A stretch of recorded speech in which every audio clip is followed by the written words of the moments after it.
pun dipersetujui oleh pembeli yang terlibat.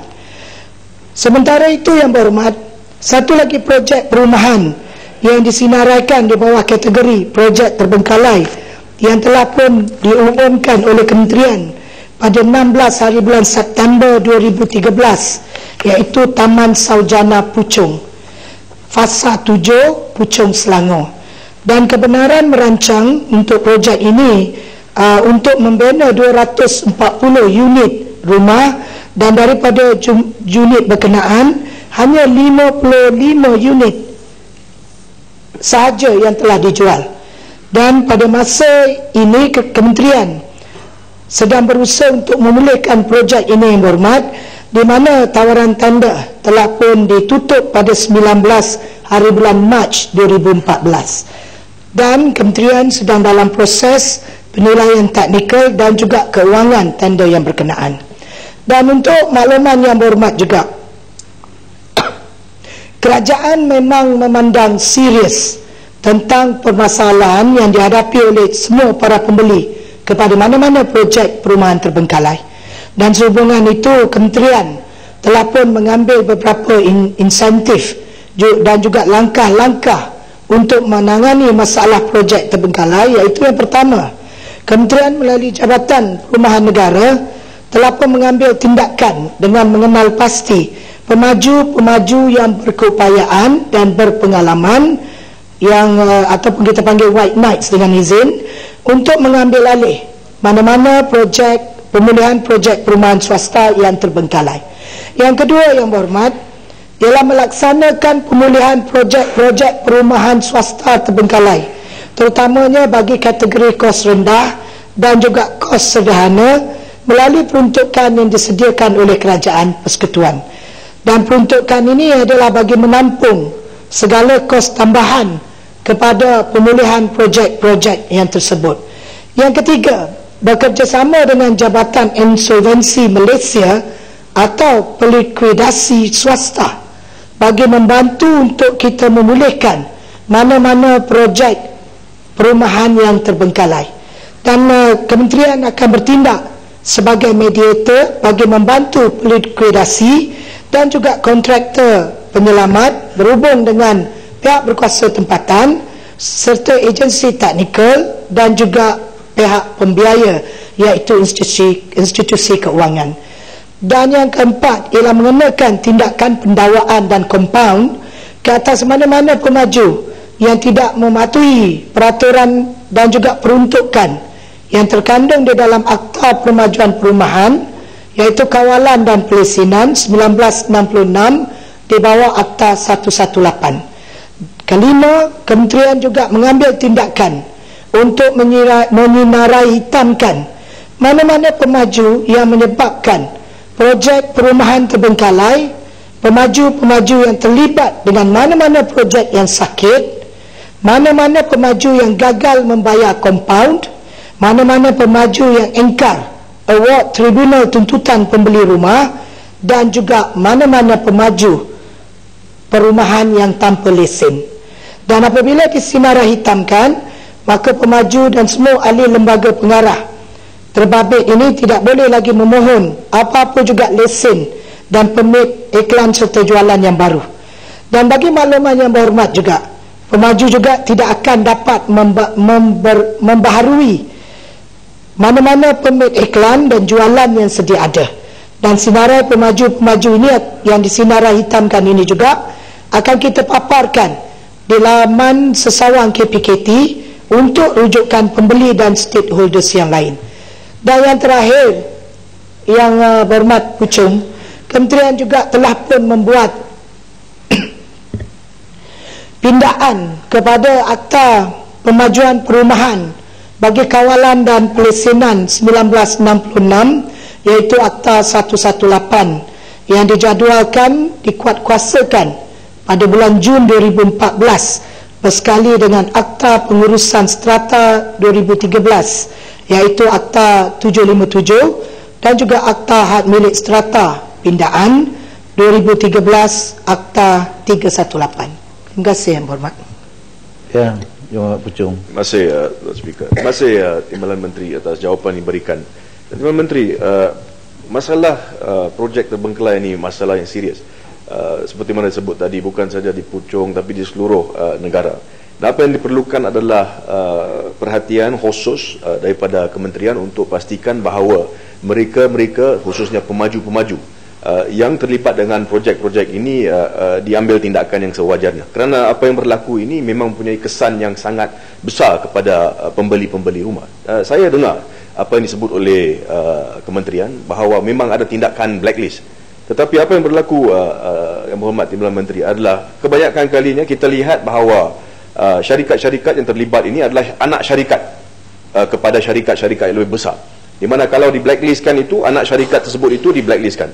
Tetapi sebenarnya syarikat ibu tersebut itu masih ada dan masih lagi diberikan kebenaran untuk teruskan dengan pembinaan. Jadi saya nak tanya, apakah tindakan kerajaan supaya memastikan bahawa tindakan bukan saja dikenakan sekadar anak syarikat yang melakukan ataupun menyebabkan masalah ini, tetapi apakah tindakan khusus, general solution kepada masalah ini, satu berkenaan dengan blacklist Timbalan Menteri, nombor dua berkenaan dengan tindakan yang boleh diambil terhadap pengarah-pengarah syarikat ini. Saya dengar Timbalan Menteri menyatakan bahawa memang ada peruntukan yang membolehkan tindakan mahkamah misalnya dibawa terhadap pengarah-pengarah ini. Saya nak tanya sama ada kementerian bersedia untuk memastikan ataupun mengubal undang-undang untuk menjadikan ianya satu jenayah, satu criminal offence sekiranya terdapat ataupun boleh dibuktikan terdapat kecuaian, criminal negligence on part of the directors of this company yang telah pun membawa kepada masalah ini. Boleh saya terima jawapan daripada soalan itu? Terima kasih, Tuan Speaker. Sila Menteri.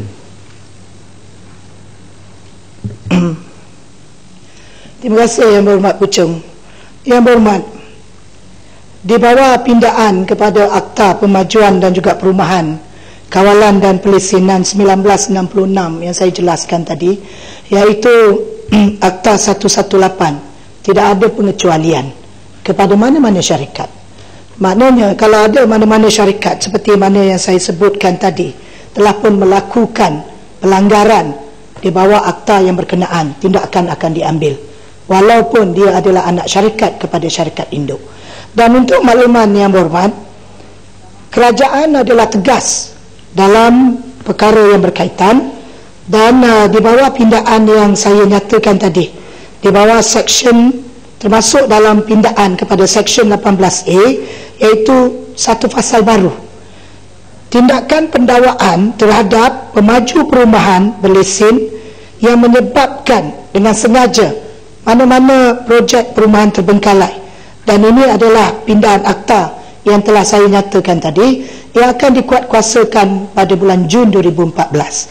Saya nak memberikan keyakinan kepada Yang Berhormat supaya Yang Berhormat yakin dengan apa juga yang telah saya sebutkan dalam jawapan saya tadi, bahawa antara pindaan yang telah pun kita masukkan di bawah Akta 118 ini Yang Berhormat, yang merangkumi beberapa pindaan peruntukan. Yang pertama, peningkatan dalam deposit permajuan perumahan daripada 200,000 kepada 3% daripada jumlah anggaran kos pembangunan fizikal ke dalam akaun pemajuan perumahan. Kedua, pembeli rumah juga diberikan hak milik. Pembeli rumah diberikan hak milik untuk membatalkan mana-mana perjanjian jual beli SPA sekiranya tiada kemajuan di tapak yang berkenaan selama tempoh 6 bulan daripada SPA ditandatangani. Yang ketiga Yang Berhormat, ialah untuk kita meluaskan di bawah Akta 118 ini, iaitu meluaskan skop tribunal tuntutan pembeli rumah bagi membolehkan pembeli rumah membuat tuntutan ganti rugi ke atas mana-mana pemaju tanpa lesen dan menaikkan kadar penalti maksimum daripada 20,000 kepada RM50,000 bagi kesalahan yang dibuat oleh pemaju. Yang kelima ialah peruntukan baru ini Yang Berhormat bertujuan agar tindakan yang serius akan dapat dikenakan ke atas mana-mana pemaju perumahan di atas alasan sengaja mengabaikan suatu pemajuan perumahan selama tempoh 6 bulan secara berterusan dan akhirnya menyebabkan suatu pemajuan perumahan itu terbengkalai.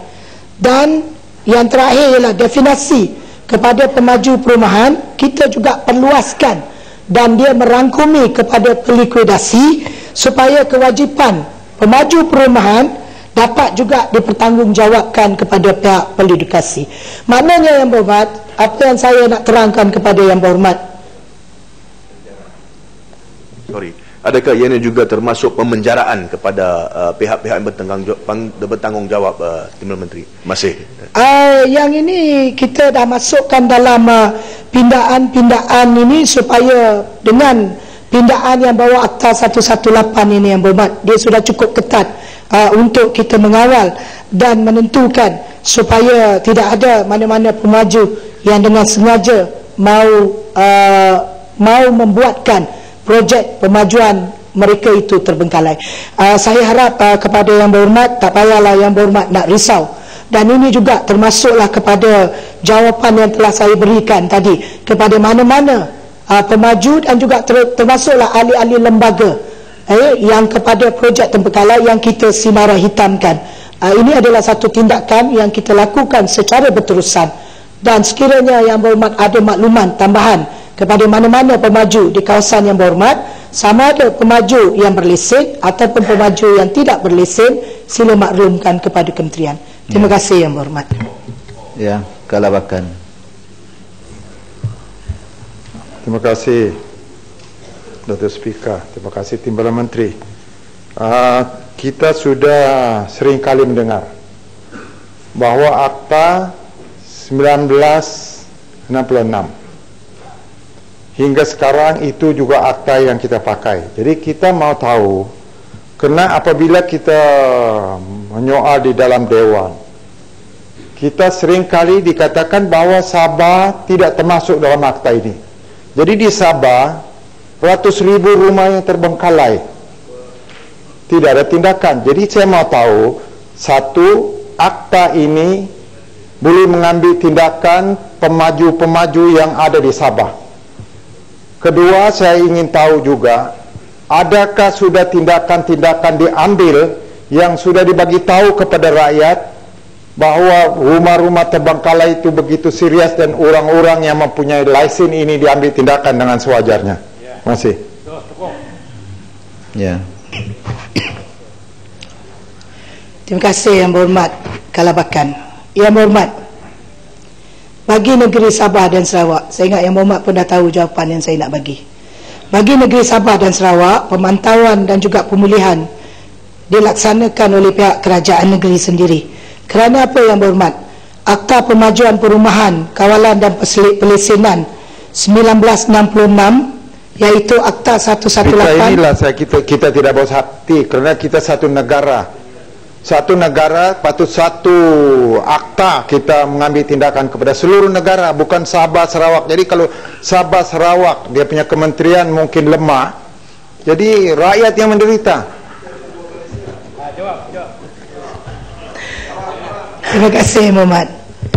Jangan bimbang putatan, saya jawab.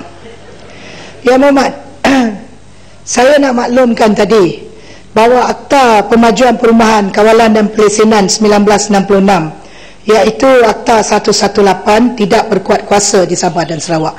Tapi cadangan Yang Berhormat itu akan saya bawa balik kepada kementerian. Kerana kita kena berbincang dengan pihak kerajaan negeri Sabah dan Sarawak. Gombak pun sedia maklum, tahu bahawa kerajaan negeri Sabah dan Sarawak dia mempunyai peruntukan perundangannya sendiri. Dan menjawab kepada akta yang telah pun kita buat pindaan yang akan dikuat kuasa pada bulan Jun 2014, saya nak memberikan keyakinan kepada Yang Berhormat Kalabakan. Di bawah section-section terdapat 7 section yang akan dibuat pindaan. Yang pertama di bawah section 3, iaitu tafsiran pemaju perumahan, seperti yang saya sebutkan kepada soalan Yang Berhormat daripada Puchong tadi. Dia merangkumi pihak pelidukasi dan juga pegawai penerima. Di bawah section 6, saya sebutkan sekali lagi, deposit lesen pemajuan perumahan Yang Berhormat kita pindah daripada 200,000 kepada 3% daripada anggaran kos pembinaan fizikal dan termasuk juga kos yuran profesional, tetapi ini tidak termasuk kepada harga kos tanah. Dan pindaan kepada Seksyen 7B bagi maksud Seksyen 788A 11 dan 12, pemaju perumahan berlesen termasuk mana-mana pemaju yang lesennya telah tamat. Kita masukkan pindaan-pindaan ini supaya tindakan yang lebih tegas akan dapat dilakukan. Kerana kita tahu yang berhormat, dalam Akta 118 dahulu ada ruang-ruang yang boleh diambil kesempatan oleh pihak pemaju-pemaju perumahan. Maka kerana itu pindaan-pindaan ke atas seksyen ini dibuat. Dan bagi Seksyen 8, pembeli secara individu boleh memohon untuk menamatkan mana-mana perjanjian jual beli yang saya sebutkan tadi. Dan di bawah subseksyen 16A, tuntutan kepada tribunal TTPR bagi merangkumi pemaju perumahan yang tidak berlesen. Dan bagi seksyen subseksyen 16AD-1, kadar penalti dinaikkan daripada tidak kurang kepada 10,000 dan hendaklah tidak melebihi daripada 50,000. Dan yang terakhir di bawah seksyen 24(2), kita naikkan kadar penalti maksimum bagi setiap kesalahan di bawah mana-mana peraturan daripada penalti sebanyak 200,000 kepada penalti sebanyak 500,000. Saya fikir dan saya yakin yang berhormat, dengan pindaan-pindaan kepada seksyen-seksyen yang ada di bawah Akta 118 ini, saya tidak fikir pemaju akan berani untuk mengambil kesempatan dengan membuat pembeli menjadi derita akibat daripada perbuatan mereka. Terima kasih yang berhormat. Ya, saya jemput Datuk Wira Osman bin Abdul. Datuk Wira, boleh satu lagi soalan? Cukup saya jemput perlu penjelasan Datuk Wira Osman bin Abdul. Sila. Betul soalan yang ketiga. Sila Menteri. Assalamualaikum warahmatullahi wabarakatuh. Salam sejahtera. Salam satu Malaysia. Terima kasih Datuk Yang Pertua. Terima kasih Yang Berhormat Pendang. Untuk makluman Yang Berhormat, senarai saham, senarai security patuh syariah diterbitkan setiap tahun pada bulan Mei dan November oleh Suruhanjaya Security Malaysia. Pada November 2013 yang lalu, senarai security patuh syariah yang telah diluluskan oleh Majlis Penasihat Syariah Suruhanjaya Security mengandungi 653 syarikat patuh syariah yang mewakili 71% daripada 914 syarikat yang tersenarai di Bursa Malaysia. 10 syarikat yang teratas dari segi modal di mana security disenaraikan sebagai patuh syariah adalah: yang pertama, Tenaga Nasional Berhad 67,610 juta ringgit saiz permodalan pasarannya. Kedua, Saim Dabi Berhad 56,032 juta ringgit. 3, Aziata Group Berhad 55,456 juta ringgit. 4, Petronas Chemicals Group Berhad 53,680 juta ringgit. 5, Maxis Berhad 51,855 juta ringgit. 6, Petronas Gas Berhad 45,787 juta ringgit. 7, DG.com Berhad 39,497 juta ringgit. 8, IHH Healthcare Berhad 31,564 juta ringgit. 9, IOI Corporation Berhad 30,803 juta ringgit. Dan yang ke-10, Petronas Dagangan Berhad 30,002 juta ringgit. Majlis Penasihat Syariah MPS Suruhanjaya Security Malaysia yang ditubuhkan di bawah Akta Pasaran Modal dan Perkhidmatan 2007 merupakan badan tertinggi yang bertanggungjawab dalam menentukan status syariah saham-saham syarikat yang tersenarai di Bursa Malaysia. Dalam menentukan status syariah security tersenarai, MPS memberi tumpuan kepada aktiviti trust sesebuah syarikat tersebut. Jika aktiviti trust syarikat bertentangan dengan syariah, security syarikat tersebut tentunya diklasifikasikan sebagai tidak patuh syariah. Bagi syarikat yang terlibat dalam aktiviti-aktiviti patuh syariah dan juga tidak patuh syariah, Majlis Penasihat Syariah menetapkan tanda aras 5% dan 20% untuk mengukur sumbangan daripada aktiviti tidak patuh syariah tersebut. Tanda aras 5% diguna pakai bagi mengukur tahap percampuran sumbangan aktiviti yang jelas haram seperti riba, judi, arak dan aktiviti yang berkaitan khinzir. Manakala tanda aras 20% pula diguna pakai bagi mengukur tahap percampuran sumbangan aktiviti yang secara umumnya selaras dengan syariah dan mempunyai masalah kepada masyarakat awam, namun terdapat unsur tidak patuh syariah lain yang boleh menjejaskan aktiviti berkenaan.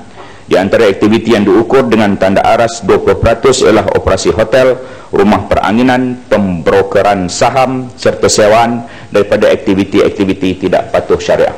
Di samping itu, Majlis Penasihat Syariah juga mengukur nisbah keuangan bagi menilai tahap atau elemen riba dalam syarikat disebabkan hutang yang berteraskan faedah serta penempatan tunai dalam akaun-akaun atau instrumen konvensional.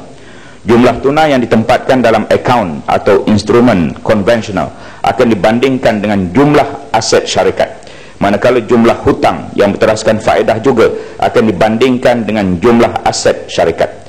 Setiap nisbah kewangan ini mestilah kurang daripada 33%. Selain daripada kaedah kuantitatif, MPS juga mengambil kira aspek kualitatif yang melibatkan persepsi masyarakat umum atau image aktiviti-aktiviti syarikat dari perspektif pengajaran Islam. Kesimpulannya, status syariah security ataupun saham sesebuah syarikat tersenarai hanya akan ditentukan oleh MPS setelah melalui kedua-dua proses saringan, iaitu saringan secara kuantitatif dan juga saringan berbentuk kualitatif. Terima kasih. Ya, Pendang. Itu betul soalannya. Mencari yang halal itu adalah wajib negara Islam. Soalan yang pertama ialah, apakah kerajaan bercadang untuk menentukan 653 syarikat itu mempunyai jawatan kuasa syariah mereka sendiri, supaya jawatan kuasa ini berterusan untuk mengkaji perniagaan itu berterusan halal. Soalan yang kedua, apakah ada insentif yang akan diberikan dan galakkan yang akan dibuat oleh kerajaan bagi syarikat-syarikat lain juga supaya mereka terus menceburi ataupun dapat menjadikan syarikat mereka itu adalah syarikat yang patuh syariah. Ya, sila Menteri. Itu adalah dua cadangan yang bagus daripada Yang Berhormat Pendang. Memanglah tidak semua mempunyai jawatan kuasa syariah sendiri, tetapi kita memantau dengan jawatan kuasa syariah pusat yang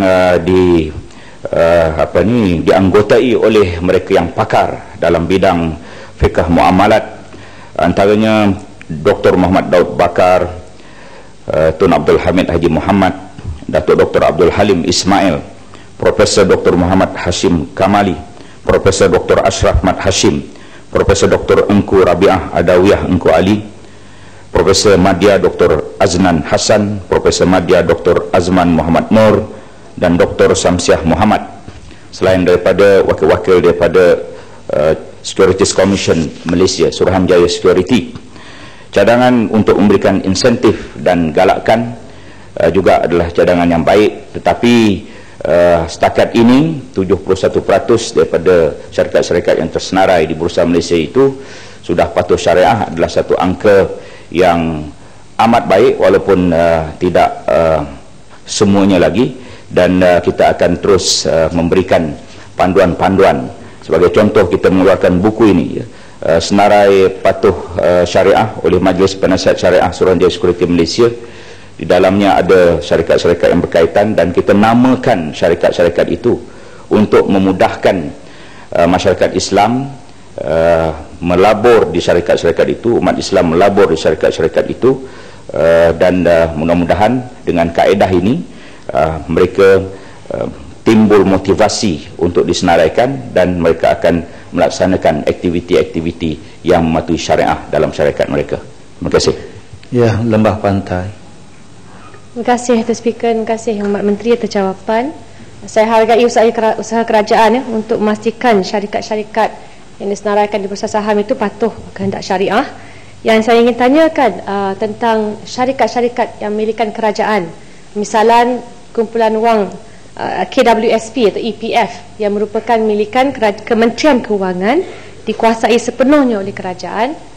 Apakah langkah-langkah yang sedang dirancang, dilaksanakan oleh kerajaan untuk memastikan bukan sahaja hanya 30% daripada portfolio aset bawah KWSP ini patuh syariah, 70%-nya tidak. Jadi apakah langkah-langkah kerajaan untuk memastikan kesemuanya mematuhi kehendak syariah? Kerana saya mendapat makluman bahawa di Australia sudah ada satu badan pelaburan bernilai 200 juta Australian ringgit yang 100% mematuhi syariah. Ini di Australia, Datuk Speaker. Jadi saya pohon makluman daripada kementerian tentang langkah-langkah untuk memastikan sekurang-kurangnya KWSP itu mematuhi 100% kehendak syariah. Terima kasih. Ya, sila Menteri. Senarai syarikat-syarikat di bawah milik kerajaan itu kita boleh berikan kepada Yang Berhormat Lembah Pantai, ya.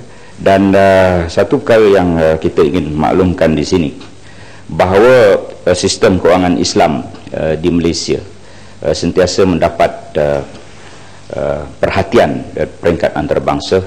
Dan sebelum ini juga saya memaklumkan bahawa Malaysia ini menduduki tempat yang ketiga dari segi sistem perbankan Islam, dari segi market share ataupun nisbah pasaran yang terbesar dalam dunia, dari segi insurans takaful nombor 2 terbesar dalam dunia, dari segi sukuk ataupun Islamic bond adalah nombor 1 terbesar dalam dunia.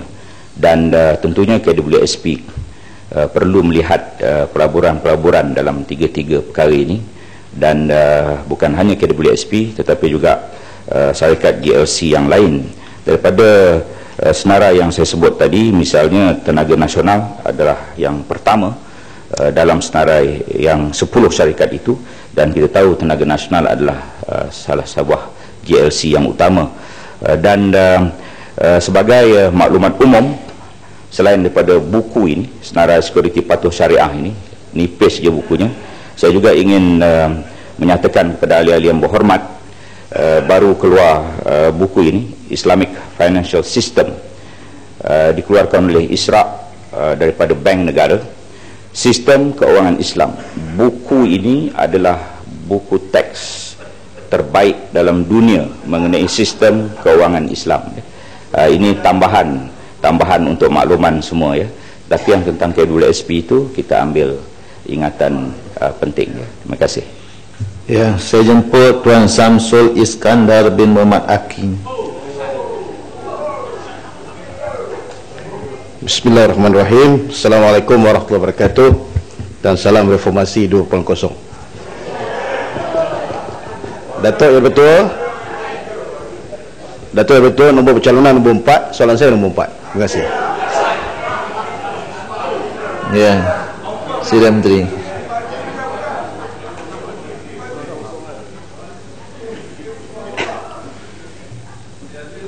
Terima kasih. Terima kasih. Betul-betul. Bismillahirrahmanirrahim. Assalamualaikum warahmatullahi wabarakatuh. Salam bahagia dan salam satu Malaysia. Jadi biarlah saya izinkan saya terus kepada soalan saya, yang tu. Tak ada cerita-cerita lain, ya. Tuan Yang Tua, dan untuk makluman Yang Hormat, kos kebajikan atau kehidupan yang ditanggung oleh kerajaan bagi setiap orang banduan yang ditahan dalam penjara di Malaysia adalah sebanyak RM35 sehari. Ia melibatkan kos utility terdiri di antaranya bagi tujuan menyediakan peralatan, makanan, kemudahan harian, perubatan, kawalan, pengiringan, pemulihan, emolment dan lain-lain.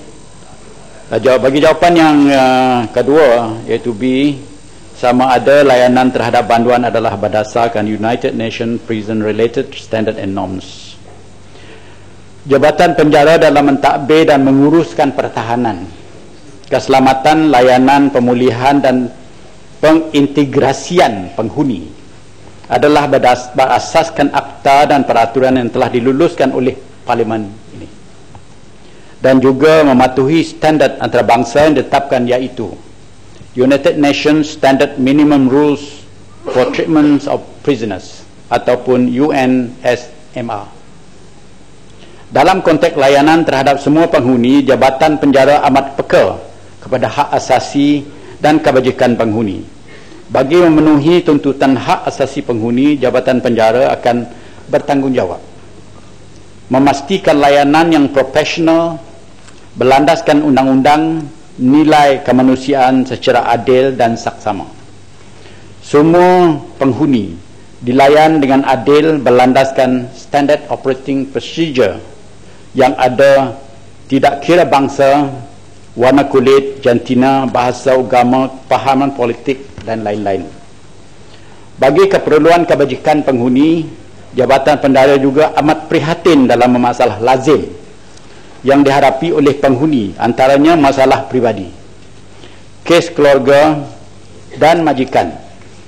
Justru itu adalah menjadi tanggungjawab Jabatan Penjara bagi menguruskan hal-hal tersebut dengan sebaik mungkin. Untuk rekod, the United Nations Working Groups on Arbitrary Detention ataupun WGAD semasa melawat dan memeriksa beberapa institusi penjara pada tahun 2010 telah tidak menimbulkan sebarang keraguan terhadap layanan yang dilaksana untuk penghuni. Begitu juga lawatan International Committee of the Red Cross ICRC yang menunjukkan penjara di Malaysia telah melaksanakan layanan terhadap penghuni dengan baik. Malah program Jabatan Penjara seperti program pemulihan bukan sahaja telah dipilih untuk dijadikan kursus bagi pegawai penjara rantau Asia Pasifik di bawah Malaysia Technical Cooperation Program MTCP, malah digunakan oleh negara tertentu untuk membina program pemulihan penjara mereka. Datuk Yang Tua, terima kasih. Ya, Bukit Katil. Terima kasih Mak Menteri atas jawapan sebentar tadi. Cuma saya ingin tanya sedikit mengenai hak asasi banduan berkaitan dengan dua perkara. Pertamanya ialah pendirian kerajaan mengenai hak banduan ini untuk mengundi. Sebab ada yang masuk di dalam penjara itu betul pun daftar sebagai pengundi di sesuatu kawasan. Ada kalangan yang menghujahkan bahawa ini bertentangan dengan Perlembagaan Persekutuan. Itu bagi mereka yang belum mendaftar. Tapi yang dah mendaftar, dia boleh untuk mengundi. Dan saya ingin tanya, apakah kerajaan bersedia untuk menyediakan satu mekanisme agar mereka ini boleh diberikan hak untuk mengundi. Yang kedua, Menteri, ialah hak tentang kesihatan ini. Walaupun diberi tahu tadi terdapat pelbagai pujian dan sebagainya, saya ingat mungkin kementerian terlepas pandang. Ada satu isu yang besar sekarang ni berlaku berdasarkan laporan terbaru 2014, iaitu masalah tuberkulosis, dengan izin, masalah batuk kering. 88% inmates yang dibuat kajian baru-baru ni di penjara Kajang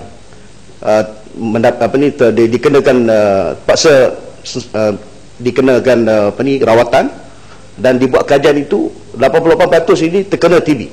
Dan bukan sekadar di penjara Kajang, malah saya difahamkan penjara-penjara yang lain juga ada masalah yang besar. Jadi saya ingin pendirian kerajaan, tindakan segera kerajaan bagi menangani perkara ini. Terima kasih. Ya, sila. Terima kasih. Ya Ahmad, dua persoalan. Sebenarnya Datuk Ketua pun tahulah. Ya. Hanya satu saja Ahmad. Ya. Tapi walau bagaimanapun, yang pertama tu kita ambil kira dan kita meneliti undang-undang, dan kalau dibolehkan saya akan bincang dengan pihak kementerian dan penjara. Itu yang pertama. Tapi yang kedua ya Ahmad, soalan 18%. 88%. 88%. Ya. Pegawai dan penghuni penjara terlibat dengan batuk kering. Sebenarnya ya Hormat, saya telah berbincang dengan pihak Suhakam. Hari bulan saya dah lupa, bulan lepas, yang mendapat fakta-fakta sedemikian untuk memberi maklumat secara perinci pada saya. Dan saya belum pun menerima daripada pihak Suhakam. Tetapi dalam masa yang sama, oleh kerana kepekaan kementerian dan saya sendiri, saya telah meminta ketua pengarah penjara bersama dengan mengaturkan satu mesyuarat dan menjemput pihak wakil daripada Kementerian Kesihatan untuk berbincang kepada saya, bersama saya, macam mana kita boleh mengatasi masalah ini, khususnya dalam segi perubatan, immunization kepada pihak-pihak yang terkena, dan prevention kepada mereka yang belum terkena. Jadi kita tengah mengambil tindakan, Yang Hormat, dan kerana dia merintasi kementerian lain, jadi saya terpaksa juga berhubung dengan Kementerian Kesihatan, kementerian lain, sumber manusia dan sebagainya, diadakan mesyuarat. Saya dah beri arahan supaya diadakan mesyuarat dalam masa yang terdekat ini di kementerian kami untuk menguruskan perkara yang Berhormat sebutkan tadi. Itu yang pertama jawapan saya. Yang kedua ialah bahawa semenjak kita masuk dalam kementerian ini, Yang Hormat, kita telah melihat soalan kesihatan ini adalah satu masalah yang pokok kita lihat dalam satu-satu sudut institusi, khususnya di penjara ini. Oleh kerana di sanalah mereka bercampur gaul, sama ada dia orang tahanan ataupun pegawai penjara itu sendiri yang melibat bersama, duduk bersama, bahkan ada tempat makan bersama dengan mereka ini. Jadi kita peka dengan kesihatan semua pihak, bukan saja penghuni tetapi juga pegawai-pegawai penjara yang mungkin boleh dilibati, jangkiti oleh penyakit-penyakit yang Berhormat sebutkan tadi. InsyaAllah, Yang Hormat, kita akan bagi laporan dengan Dewan. Terima kasih. Ya, Masjid Tanah. Terima kasih. Saya nak bertanyakan soalan tambahan kepada calon nombor 4 Naib Presiden. Nasib baik bini dia tak tanding, kalau tak kacau. Okey, soalan tambahan saya, mengikut survey yang telah dijalankan oleh United Nations, yang mana mengatakan bahawa percentage oleh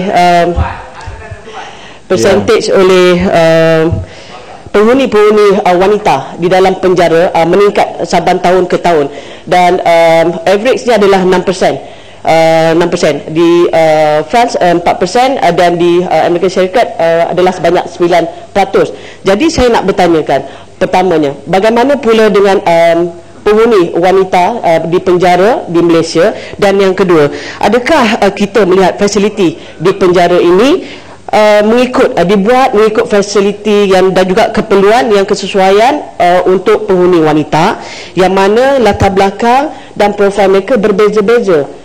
Tambahan pula ada daripada mereka yang mengandung, ada mereka masih lagi muda dan mempunyai dependent anak-anak yang ditinggalkan, dan juga yang berlaku kes trauma akibat kesalahan yang dilakukan.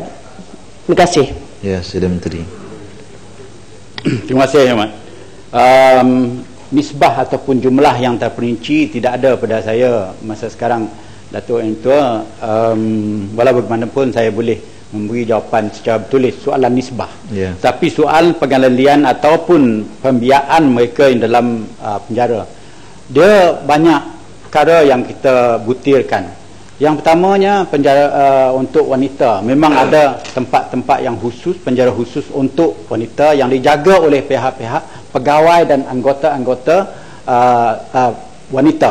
Bahkan kita mempunyai seorang pegawai kanan penjara yang menjaga khusus untuk menjaga wanita, dan program-program mereka sebagaimana program kepada penghuni penjara yang lain juga dirangkai begitu rupa ataupun digubal begitu rupa supaya memastikan keperluan tiap-tiap individu dan tiap grup-grup individu ini kita ambil kira dalam memberi counselling, latihan, pembiayaan, penjagaan dan sebagainya. Ini termasuk mereka yang hamil. Apa kata? Hamil. Ya, mengandung. Sebab mengandung. Terima kasih. Ya. Betul. Itu kataan yang nak cari itu. Orang Sarawak kata buntin najak lah. Speaker. Ya. Sila. Boleh kena sebut orang Sarawak, Yang Hormat, saya alu-alu lah orang daripada Seri Aman datang ke atas tu. Tu kat atas orang Seri Aman. Jadi yang mempunyai masalah sedemikian rupa, kita ambil kira dan diberi rawatan dan layanan sebagaimana wanita yang di luar penjara itu kita beri rawatan dan layanan. Makna dia, kalau doktor perlu memberi pemeriksaan tiap-tiap minggu, dia juga akan diberi sedemikian berlandaskan apa doktor nasihat kepada pengurus penjara tersebut. Jadi tidak ada layanan. Dan daripada sudut lain, iaitu sudut agama, sudut budaya dan sebagainya, untuk maklumat Datuk Yang Ketua, bahawa kita lihat dalam penjara kita telah menginstitutionalizekan pengajian daripada sudut moral dan juga agamanya, menerusi sudut agama ini. Yang Islamnya kita bawa ustaz dan ustazah masuk ke penjara. Yang Kristian kita bawa priest dia masuk ke penjara untuk memberi bimbingan kepada mereka. Ini begitu jugalah yang Hindu dan Buddhis. Kita bawa pakar-pakar budaya dan agama ini ke dalam penjara untuk memberi bimbingan dan latihan daripada sudut moral dan agama mereka masing-masing. Keperluan itu tidak pernah dilupa oleh pihak penjara Malaysia. Itulah kenapa penjara Malaysia sekarang rated one of the best in this part of the world. Datuk Yang Ketua, terima kasih. Minta maaf saya guna perkataan Inggeris tadi. Ya. Terima kasih. Soalan nombor 5 tak dapat kita jawab kerana Yang Berhormat Mas Gadin tiada dalam Dewan. Datuk Seri Speaker, walaupun Mas Gading tidak ada di Dewan pada pagi ini, no please, saya beranggapan bahawa isu atau subjek gaji minimum ini adalah isu yang amat sensitif sekarang. Oleh yang I know. Yang Berhormat Menteri tak perlu tak perlu dia. Ya. Saya jemput Tuan Abdul Hassani bin Abdul Hamid. Assalamualaikum Tuan Speaker. Soalan saya nombor 6, mohon jawapan. Terima kasih. Sila. Bismillahirrahmanirrahim. Assalamualaikum warahmatullahi wabarakatuh.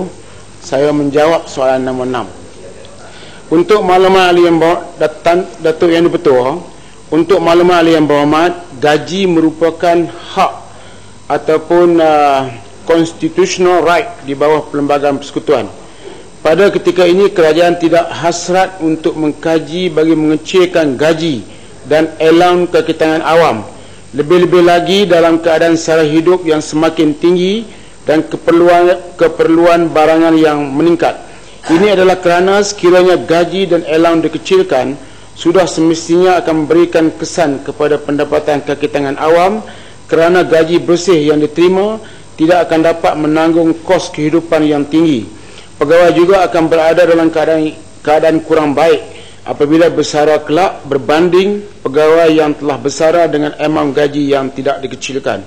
Namun begitu, bagi menyokong langkah perbelanjaan berhemat, kerajaan turut melaksanakan langkah penjimatan melalui Perkeliling Perbendaharaan Bilangan 2 tahun 2014. Langkah penjimatan berkaitan termasuk: yang pertama, mengurangkan imbuhan tetap kerajaan di antara 5% sehingga 10% bagi jawatan utama sektor awam ataupun khas.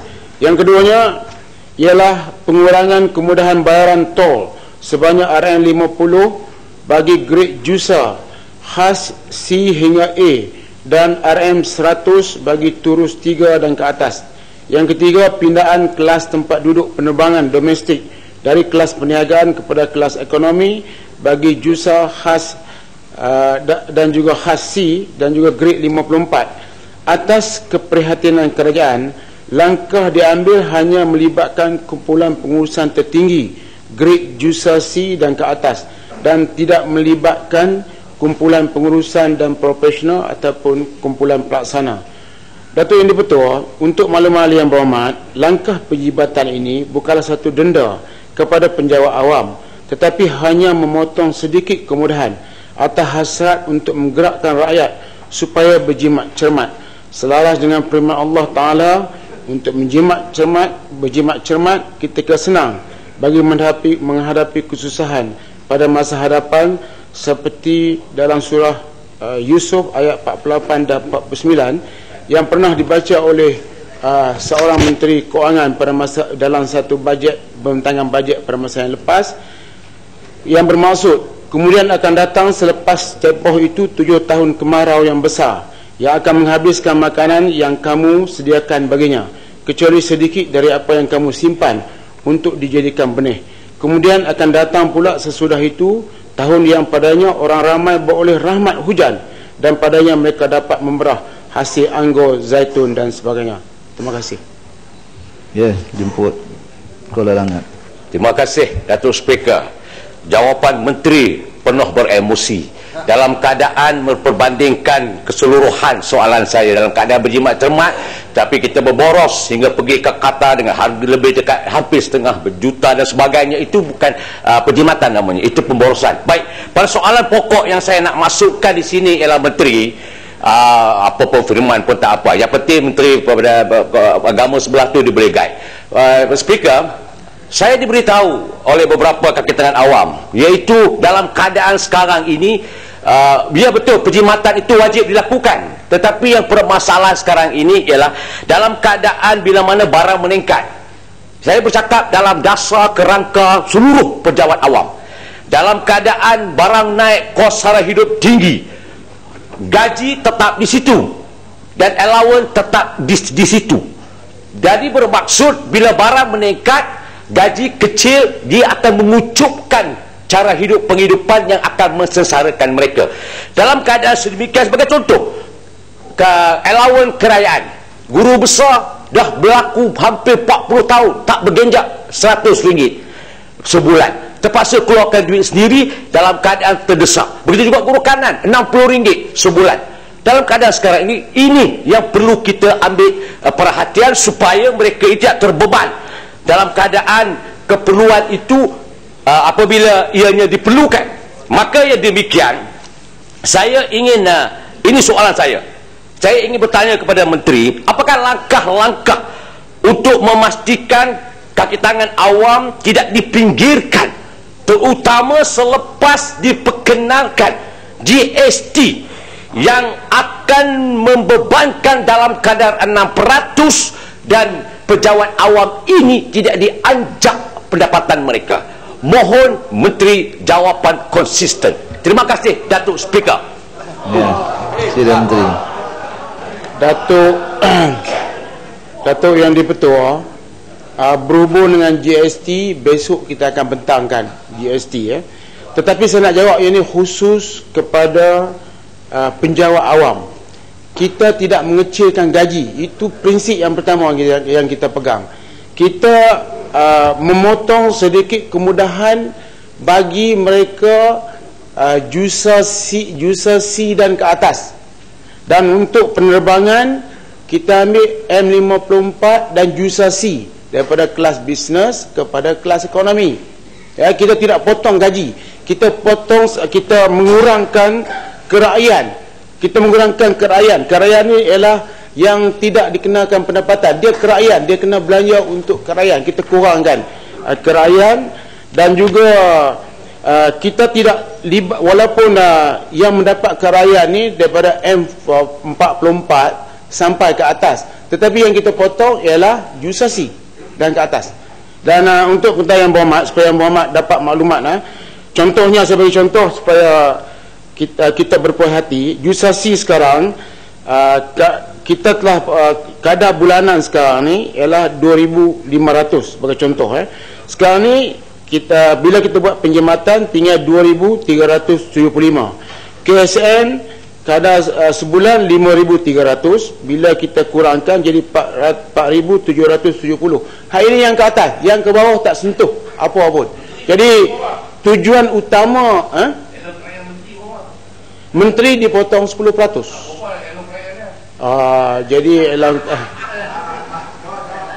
Jadi oleh kerana soalan ini ditanya di bawah sana. Bagus, saya tanya. Saya tak duduk di bawah lagi, duduk di atas. Elok kerajaan Menteri berapa, Perdana Menteri berapa? Saya perlu soalan bertulis yang takkan tak tahu Menteri duk terima bulan-bulan berapa? Ya, bukan senang. Takkan yang berhormat sebagai Menteri tentu duk terima bulan-bulan, takkan tak tahu berapa. Ni pokok sedar. Pokok sedar melak tidak ada berkaitan. Pokok sedar sibuk hal orang. Saya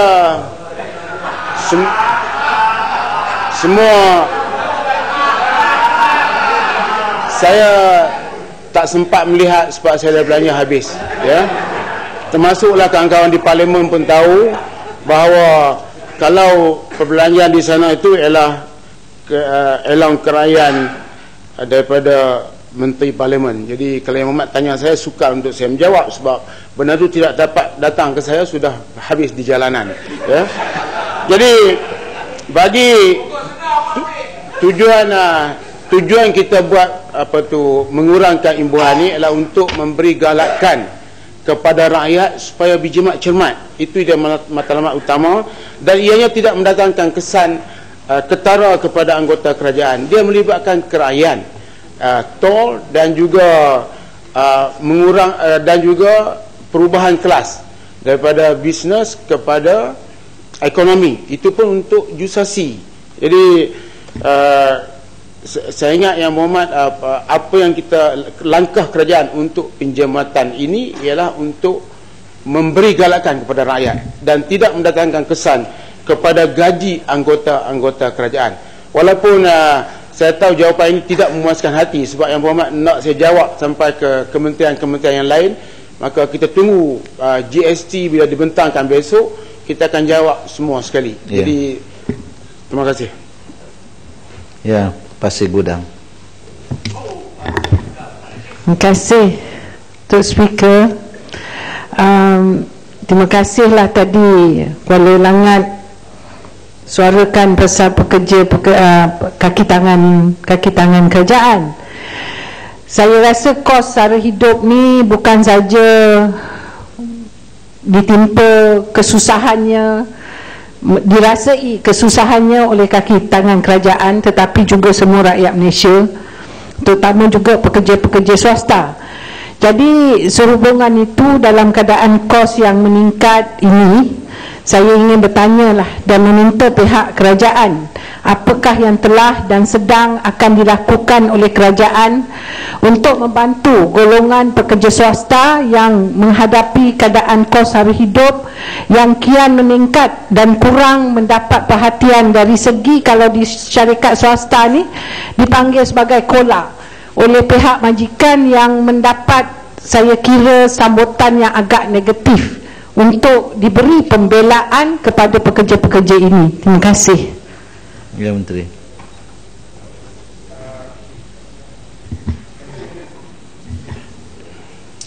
Datuk Yang di-Pertua, kerajaan meletakkan prinsip bahawa rakyat didahulukan. Apa sahaja kemasalahan rakyat akan menjadi perhatian utama pihak kerajaan, dan usaha-usaha serta langkah untuk memperbaikinya akan dibuat dari masa ke semasa. Soalan Yang Berhormat cantik, tetapi sahabat saya daripada Kementerian Sumber Manusia akan menjawabnya bila sampai masa, dan saya rasa dia telah pun menjawab banyak perkara berhubung dengan perkara ini.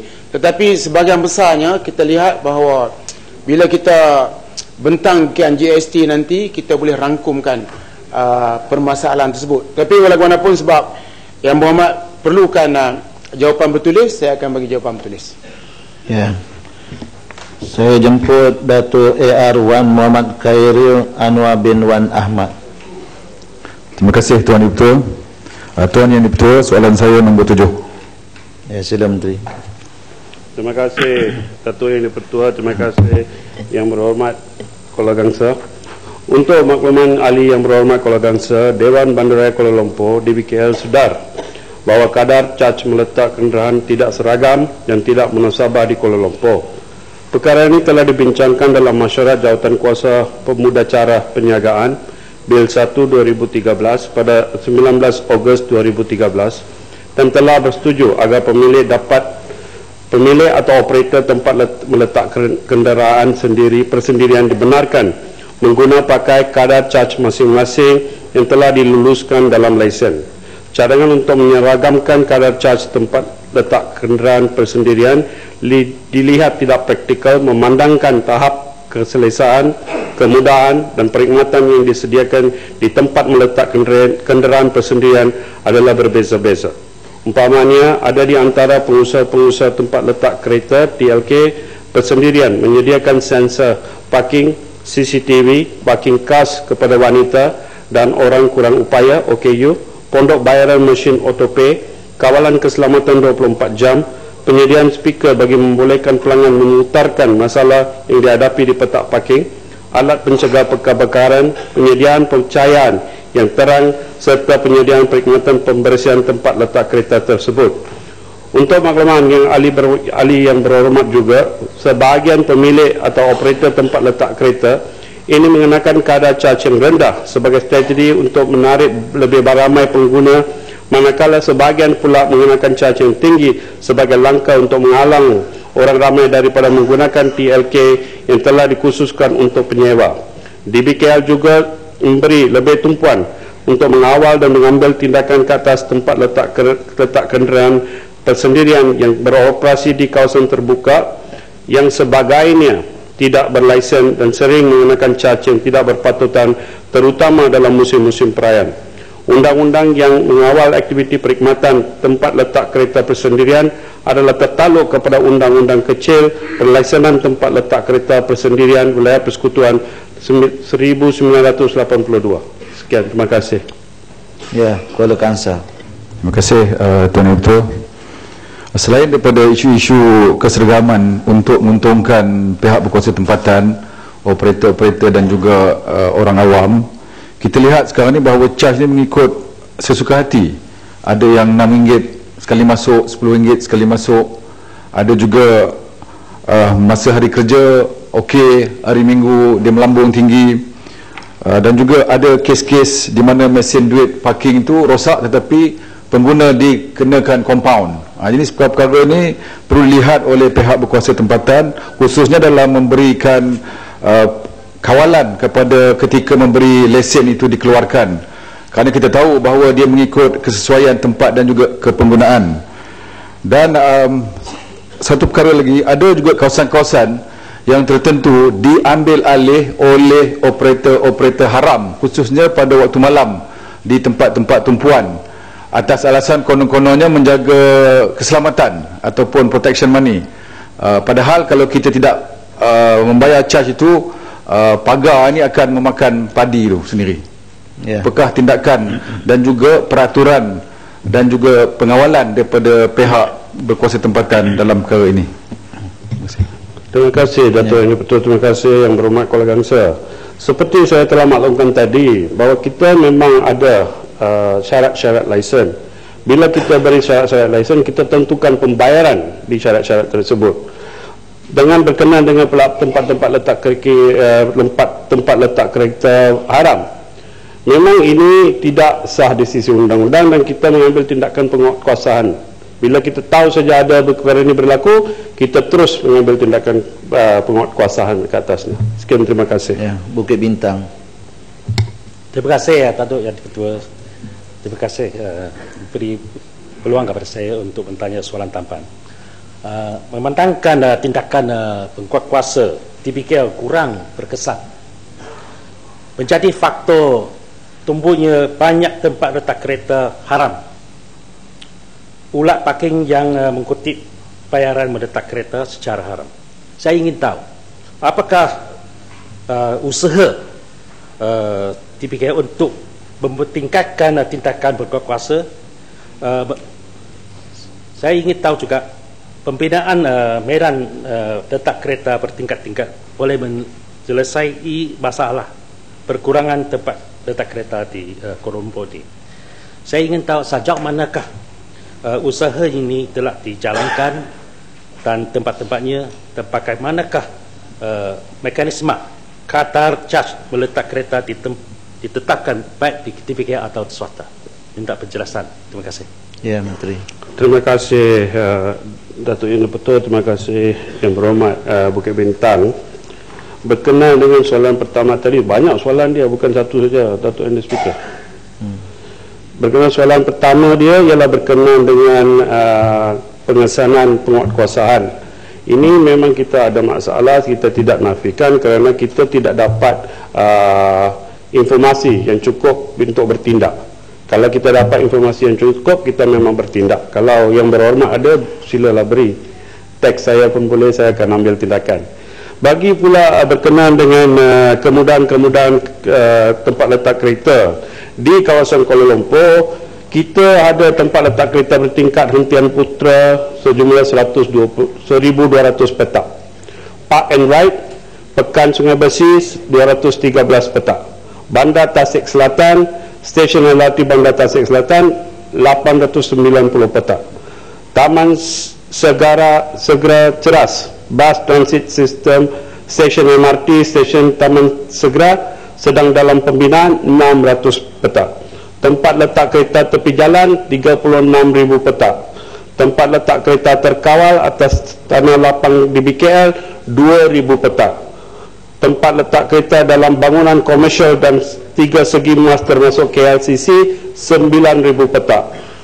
Tempat letak motosikal 4,200 petak. Sekian, terima kasih. Ya, saya jemput Datuk Fauzi bin Abdul Rahman. Terima kasih. Tuan Ketua, soalan saya nombor 8. Bismillahirrahmanirrahim. Assalamualaikum warahmatullahi wabarakatuh. Datuk Yang di-Pertua, saya ingin mohon untuk mengalu-alukan kedatangan rombongan agensi anti dadah kebangsaan daerah Muar serta pemimpin Tempatan Masyarakat Cina dari Muar. Datuk Yang di-Pertua, arahan Majlis Keselamatan Negara MKN nombor 20, Dasar dan Mekanisme Pengurusan Bencana Negara Semakan 2012 telah memperjelaskan bahawa bencana diuruskan mengikut sistem jawatan kuasa dan ianya dibahagikan mengikut peringkat pentadbiran daerah, negeri dan pusat. Setiap jawatan kuasa pengurusan bencana ini dipengerusikan oleh pegawai kanan di setiap peringkat pentadbiran yang tersebut, iaitu pegawai daerah, Yang Berhormat Setiausaha Kerajaan Negeri dan Menteri di Jabatan Perdana Menteri. Peranan jawatankuasa ini adalah untuk menyelaras perancangan tindak balas terhadap bencana dalam konteks persediaan sebelum berlaku bencana, tindak balas semasa bencana berlaku serta pelaksanaan proses pemulihan pasca bencana. Dalam hal ini, MKN bertindak selaku urustia kepada jawatankuasa yang tersebut tadi. Perbincangan mengenai punca dan penyelesaian banjir di Kelantan telah dibincangkan dengan lebih lanjut oleh agensi-agensi yang bertanggungjawab mengenai perkara yang berkaitan. Penyelesaian secara menyeluruh dalam mengatasi atau mengurangkan situasi banjir yang berlaku pada setiap setahun sudah tentu akan mengambil masa untuk diatasi. Mengenai keperluan perjumpaan dengan pihak-pihak yang berkepentingan termasuk ahli-ahli parlimen dan ahli Dewan Undangan Negeri, tidak timbul memandangkan segala urusan untuk mencari penyelesaian telah diusahakan dan telah mengambil kira pandangan serta input daripada setiap peringkat dan dari semua pihak. Namun begitu, ahli yang berhormat wakil rakyat amat dialu-alukan untuk memberikan cadangan penambahbaikan berkaitan perkara ini secara rasmi kepada pejabat daerah. Terima kasih. Ya, sila Indra Mahkota. Terima kasih, Menteri. Sedar Yang Berhormat Menteri, bahawasanya kalau mengikut struktur yang dinyatakan oleh Yang Berhormat Menteri tadi, dia daripada peringkat pusat Majlis Keselamatan Negara dipimpin oleh seorang Menteri Kanan, peringkat negeri oleh Setiausaha Kerajaan Negeri, tapi di peringkat daerah bilik gerakannya haruslah di pejabat daerah dan dipengerusikan oleh pegawai daerah. Tapi sedar Yang Berhormat Menteri bahawa di Kuantan bilik gerakannya adalah di pejabat polis daerah Kuantan, bukan di pejabat daerah. Dan oleh kerana itu ia menyukarkan bantuan dan pertolongan kepada rakyat sebab pegawai polis daerah, ketua polis daerah, dia tak boleh nak arah JPS, JKR dan sebagainya. Tetapi kalau di bawah pejabat daerah, pegawai daerah, dia boleh koordinat. Kadang-kadang immediate action perlu diambil untuk menebuk satu saluran, tapi pegawai polis daerah dia tak boleh buat sedemikian. Sedar tak yang pertama, perkara itu berlaku di Kuantan. Kalau kiranya boleh diterima, saya minta Yang Berhormat Menteri akan diperbetulkan supaya akan datang tidak terjadi sedemikian. Yang kedua, ini saya amat menyokong kita di Pahang yang Duli Yang Teramat Mulia Tengku Mahkota Pahang pun telah menyarankan supaya kerajaan negeri atau kerajaan pusat memperlihatkan agar there will, should be a permanent solution, ya, cara menyeluruh. Dan saya yakin bahawasanya kami boleh bantu. Saya orang Kuantan, saya tahu, dan kita rasakan bahawasanya kami boleh membantu untuk memudahkan urusan menyelesaikan secara permanent permasalahan banjir di Kuantan. Kalau tidak, tuan-tuan tiap-tiap tahun orang-orang yang kena ni adalah orang yang berpendapatan rendah. Sebab masa kerajaan negeri buat rumah tu tidak ditambun tanah, takut harganya tinggi. Oleh kerana itu, bila pembangunan kemudian datang, rumah dia dah jadi, kawasan dia tu jadi macam kolam. Jadi kami ada solution dia, tapi kita harap bagilah kerjasama supaya kita menyelesaikan masalah rakyat secara menyeluruh. Dan Tuan Ketua, saya nak sikit saja, saya nak minta, saya pada sesi yang lalu, contoh dengan izin Tuan Ketua, bila YB Kuantan membawa perkara ini ke Dewan ini, dia dipelekehkan dan disuruh balik dan kata, oh sekarang pemangkang dah nak mati baru nak ajak kerajaan. Tuan Ketua, ayat macam tu cukup sakit didengar. Tetapi dengan kehendak Allah, 2 nyawa terkorban di Kuantan, dan 2 nyawa itu satu orang daripada yang terkorban itu adalah ahli jawatan kuasa UMNO bahagian Pekan. Jadi mudah-mudahan Allah cucuri rahmat ke atas rohnya. Jadi jangan lagi kita permainkan, nak mati ini urusan Allah SWT. Terima kasih tuan-tuan. Datuk Yang Dipertua, pertama kita sedar tentang penggunaan Ibu Pejabat Polis sebagai tempat, dan keputusan tersebut telah pun dipersetujui di dalam mesyuarat jawatan kuasa di peringkat daerah, yang mana bukan ketua polis menjadi pengurusi, pegawai daerah DO tetap menjadi pengurusi, cuma lokasi itu dipindahkan mengambil kira beberapa perkara. Ya, Yang Berhormat. Minta maaf Tuan Ketua. Saya tahu bahawasanya dari segi adabnya saya tak boleh nak betul. Tetapi nak correct. Pengurusinya ialah ketua polis sendiri. Bukannya pegawai daerah. Okey, sebab itu saya nak beritahu, perkara ini telah pun diputuskan oleh jawatan kuasa, dipersetujui oleh semua. Namun begitu, pandangan tersebut akan kita ambil perhatian. Sebab itu saya sebut tadi, di peringkat daerah ataupun di semua peringkat, dia dipengerusikan oleh seorang pegawai kanan. Kalau ikut dia punya SOP, pegawai daerah sebagai pegawai terkanan, walaupun ada seorang menteri turun ke peringkat daerah, dia tetap terpaksa mendengar arahan daripada pegawai daerah, kecuali ada keputusan-keputusan lain yang dibuat, yang dipersetujui oleh jawatan kuasa tersebut. Mengenai tentang keseriusan, memang kita serius Yang Berhormat. Pada 24 September 2013, satu mesyuarat telah pun diadakan bagi menjangka kawasan-kawasan yang mudah banjir ini, dipengerusikan oleh Yang Berhormat Arau di peringkat Majlis Keselamatan Negara. Namun begitu, pada 1 Disember, jumlah air yang diterima di Kuantan melebihi 921 mm, yang menyebabkan air hadir dengan jumlah 3 kali ganda daripada biasa.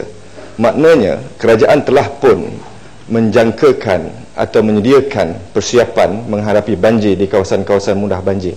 Namun begitu, jumlah air yang diterima menyebabkan satu perkara yang luar biasa. Hampir 34,000 mangsa terpaksa dipindahkan dalam tempoh 3 hari.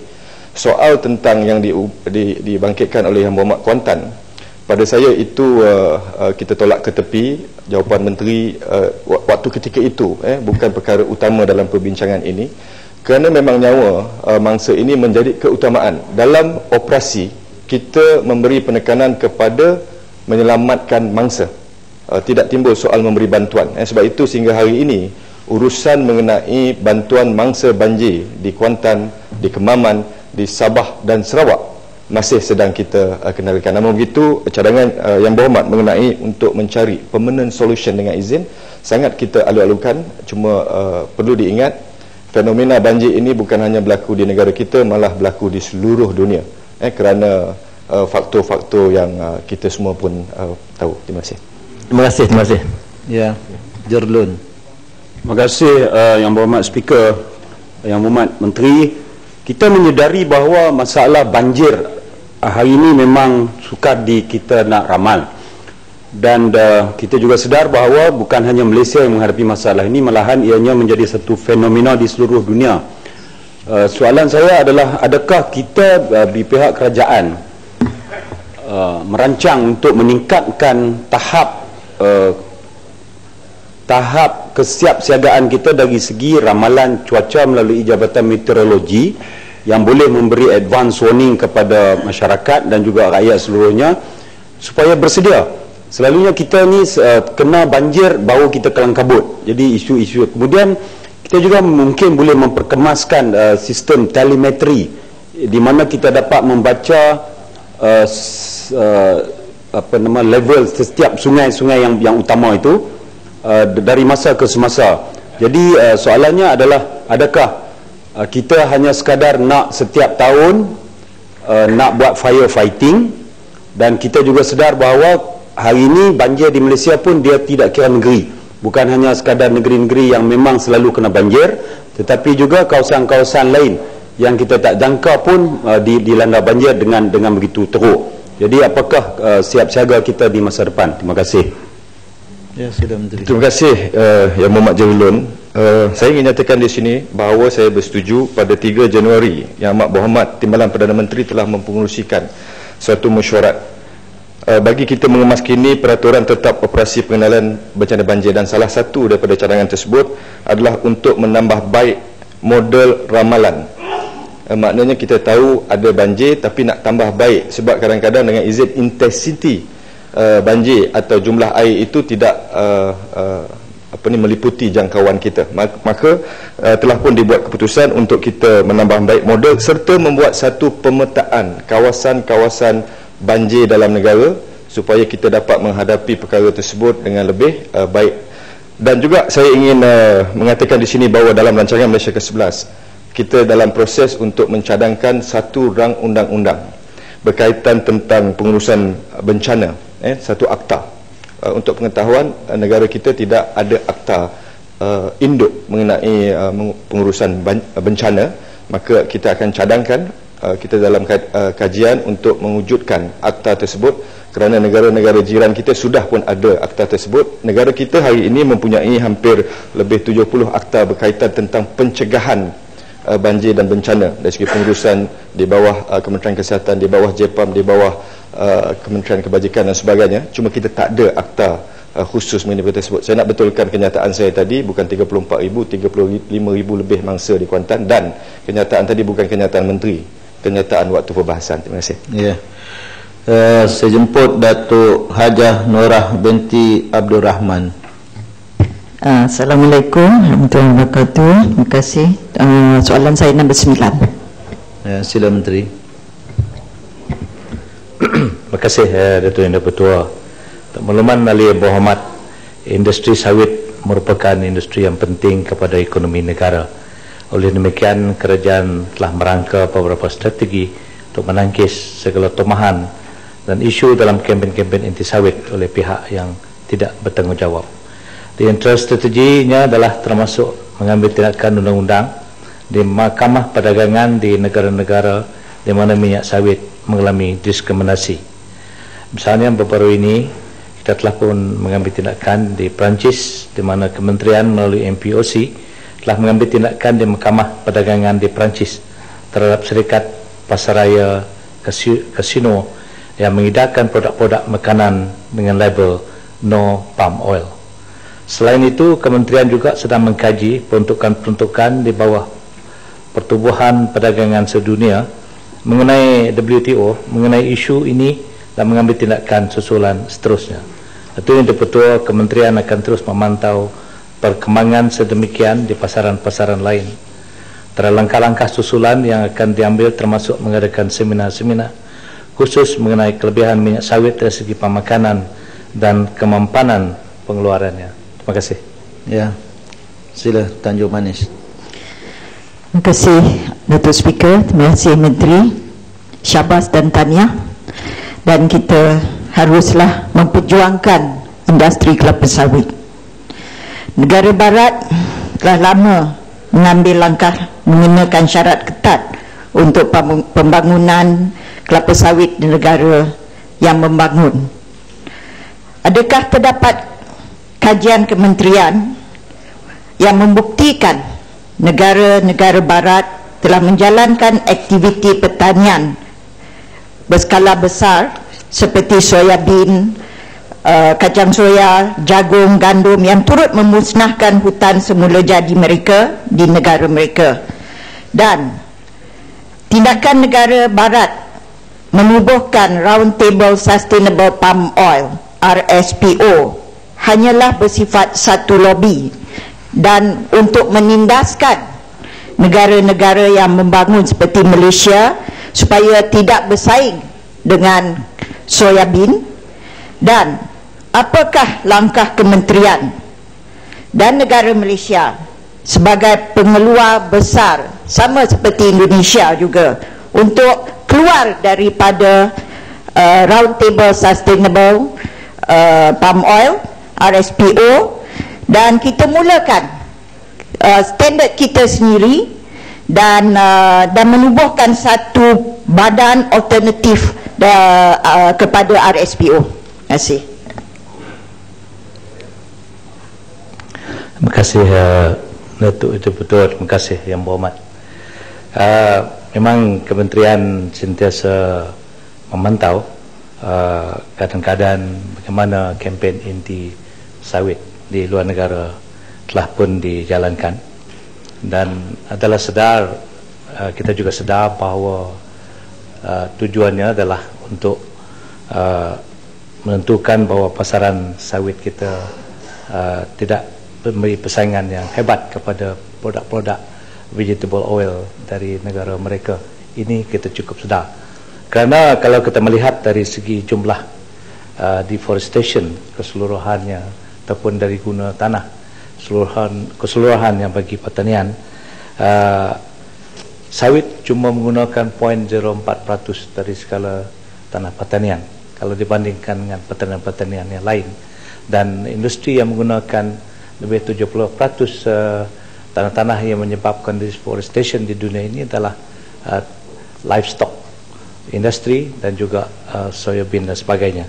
Jadi kalau kita melihat dari data itu, tidak ada sebab mengapa mereka mengadakan kempen anti palm oil. Bagaimanapun mereka meneruskan, tetapi kalau kita nampak dari segi jumlah penjualan sawit kita kepada negara Eropah, ianya nampaknya bertambah dari pada tahun 2012 kita dapat menjual 2.2 million metric ton, ianya meningkat kepada 2.3 million metric ton. Ini menunjukkan walaupun kempen hebat di Eropah dan sebagainya, kelapa sawit kita masih boleh mendebusi pasar-pasar tersebut. Yang pertama, kena harganya kompetitif. Kedua, ianya mempunyai kualiti yang baik dan diterima oleh pasaran antarabangsa. Mengenai isu RSPO, memang ini satu isu yang cukup mencabar kepada industri sawit, kerana pasaran-pasaran dunia memerlukan pengeluaran sawit disijilkan, dan itulah wujudnya satu RSPO, Roundtable Sustainable Palm Oil ini. Ianya telah dilaksanakan pada tahun 2007 dan sehingga kini hanya 918,000 hektar dari 5.1 million hektar sawit di Malaysia telah pun berjaya untuk mendapat RSPO. Mengapa? Kerana ianya mahal, kerana ianya susah ditepati, dan mereka sentiasa mengubah syarat-syarat. Kerana RSPO ini adalah business to business arrangement, ianya juga dikawal oleh NGO di negara Eropah dan sebagainya. Maka untuk mengatasi masalah ini, untuk membolehkan syarikat-syarikat sawit kita di negara ini mendapat persijilan, maka Kabinet telah pun melulus baru-baru ini Malaysian Sustainable Palm Oil, satu persijilan yang mematuhi undang-undang dan peraturan-peraturan antarabangsa di Malaysia ini, dan inilah yang kita akan gunakan untuk memberi persijilan kepada industri sawit di negara ini. Cabaran kepada kita adalah untuk menentukan bahawa MSPO ini dapat diterima oleh dunia, dan kita akan bekerjasama dengan Indonesia. Indonesia pun mempunyai ISPO dia sendiri. Jadi kita berharap rakyat faham Kerajaan Bersama Nasional terus akan menentukan bahawa sawit akan terus unggul di dunia ini. Terima kasih. Baiklah Yang Berhormat, selesai sudah sesi pertanyaan-tanyaan bagi jawab lisan. Usul Yang Berhormat Menteri di bawah Peraturan Mesyuarat 12.1. Datuk Yang di-Pertua, mengikut Peraturan Mesyuarat 12-1, saya mohon mencadangkan bahawa mesyuarat pada hari ini tidak akan ditangguhkan